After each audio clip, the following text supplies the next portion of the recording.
Hello and welcome everyone to another Ashes of Creation video. In today's video, we're going to be going over a topic that I cannot wait to dive into. That's right, naval combat.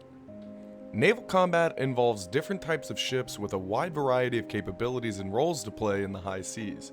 Ships will range from a balance of PvP and PvE depending on how you choose to upgrade them, such as having the capability to ram other vessels or even raid bosses.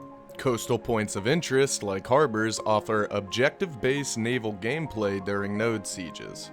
Now these can appear along the coast as a result of a node being developed near the coast and will have a large influence over the waters. The size of ships will currently range from small personal vessels to medium and then eventually large.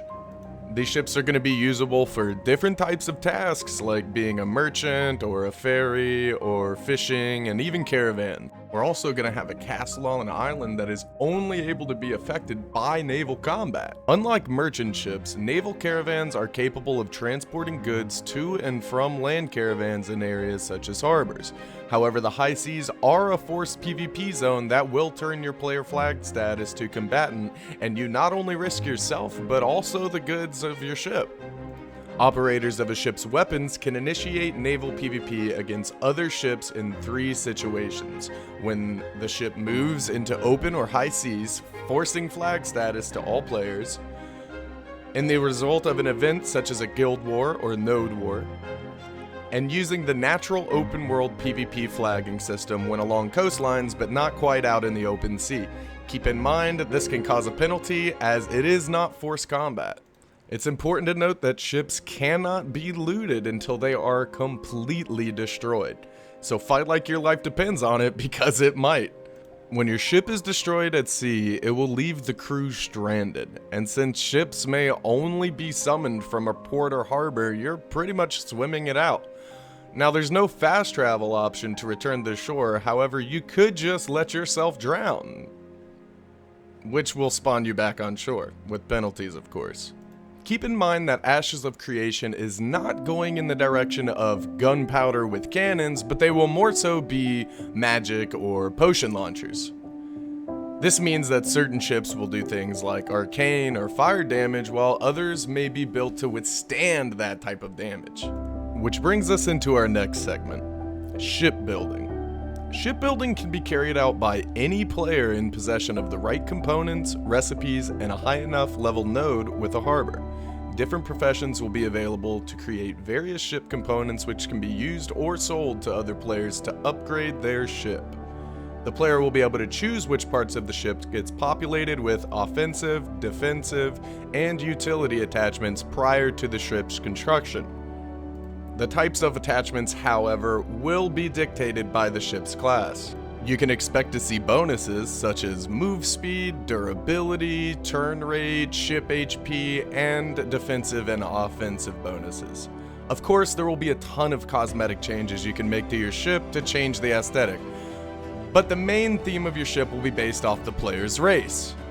There will most likely not be closed spaces such as a captain's quarters, as it presents a different type of user interface and flow that can be a bit problematic in combat.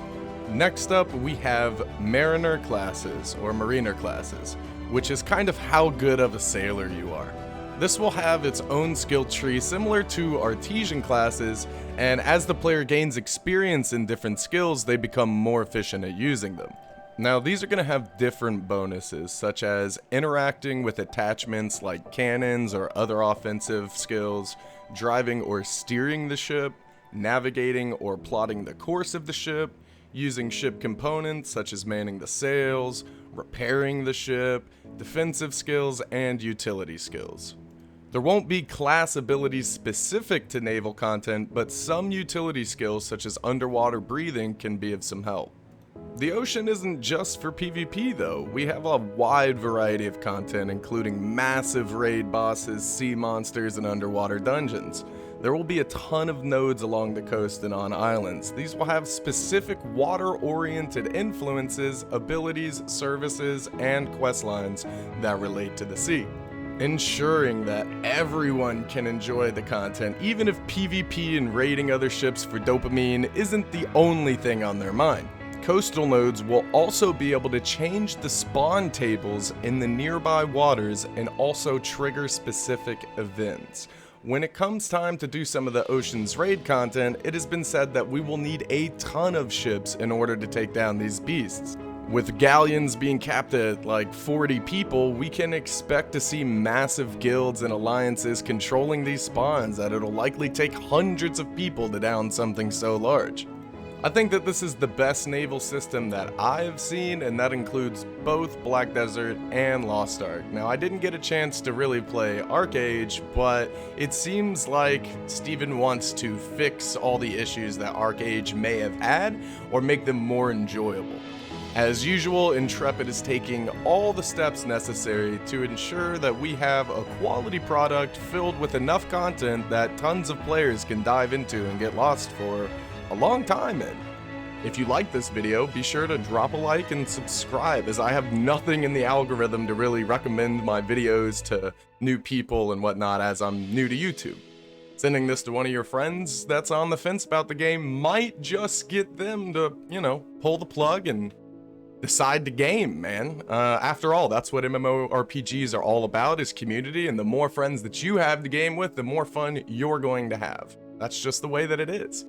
Thanks for your time, and be sure to check me out on Twitch sometime. I'll catch you in the next one.